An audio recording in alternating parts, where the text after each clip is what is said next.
The second thing to think about the 1590s, and one that leads on naturally from looking at the personnel and factionalism between Cecil and Essex, is how the council functioned and its relationship with Elizabeth.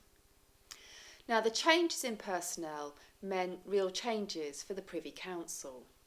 When Robert Cecil was made a Privy Councillor in 1591, he was the only member of the council who had been born after 1541. There was a huge generational divide between him and everyone else.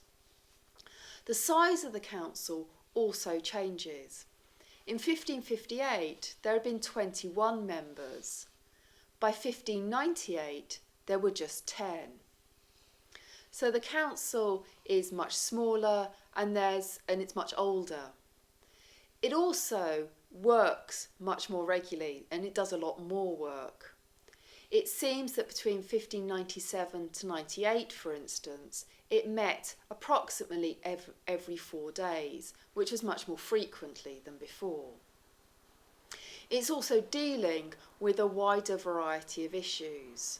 So the war with Spain, increasing disorder in Ireland, plague, famine, taxation, as well as all the usual things that the Privy Council dealt with.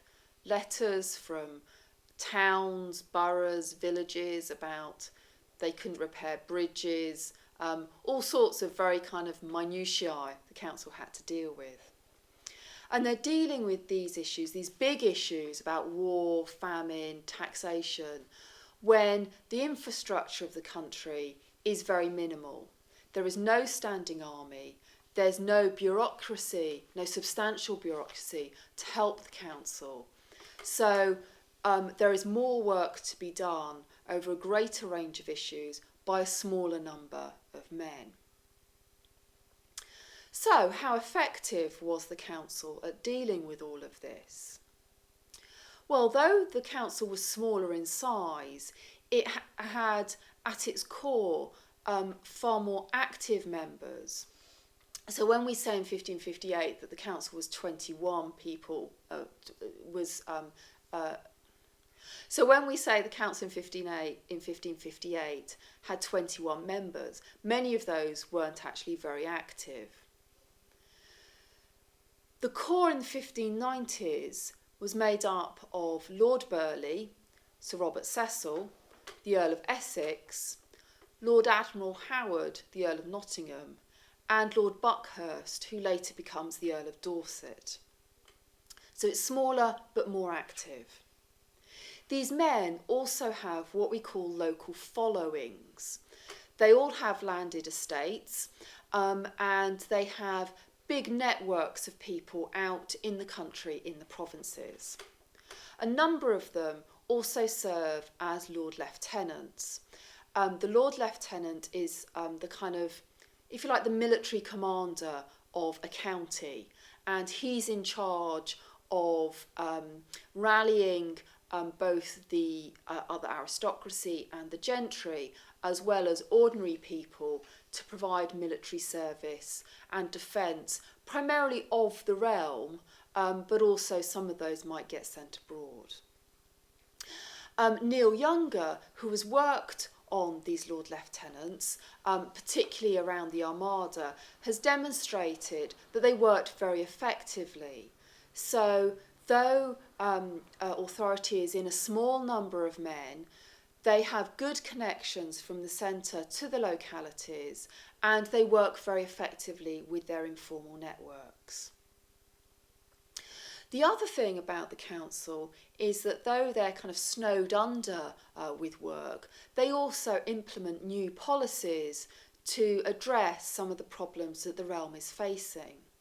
So for instance, if we take the winter of 1596 to 97, where there was an outbreak of plague and famine, we see the council ordering a number of things. So there are regular prayers to invoke divine assistance for better weather and for more food. There are rules and regulations about the distribution of grain and about the price with which grain and bread can be sold at, to try and distribute it more evenly. But also they ask both clergy and laity to be much more vigilant over checking that people are giving alms to the poor and hungry, that they're providing hospitality. Broadly, I think we would say that the council in the 1590s, though smaller, though older, is actually very effective. There are two caveats to this, though. The first is over finance. And there is no real attempt during this period to reform Elizabethan finances, and particularly the taxation system. This is a shame because we're at war, we need more taxation. But perhaps might be understandable when we're at war, we've got better things to be doing, and also when the country is suffering economic problems. What happens, therefore, is the regime becomes reliant on two things. First of all, on multiple subsidies. The taxation in 16th century is known as a subsidy, and there is no attempt at this time to reform the rate by which people are assessed. So instead, what has to happen is that when Parliament votes a subsidy, it actually votes several at once, 4 or 5, so that they can collect more money. The second and much more controversial thing that the regime is reliant on are what is known as monopolies. A monopoly is the exclusive right to collect taxes on particular goods, and these are primarily import taxes. Now, these had been going for some time, and they were to do with luxury goods. So the Earl of Essex, for instance, has the monopoly on the sweet wines. Sweet wines like sherry coming in from Spain, Portugal, etc. He was able to gather the taxes on that. In fact, he doesn't. What he does is he sells that monopoly to somebody else for a lump sum, and they go off and collect the taxes for themselves.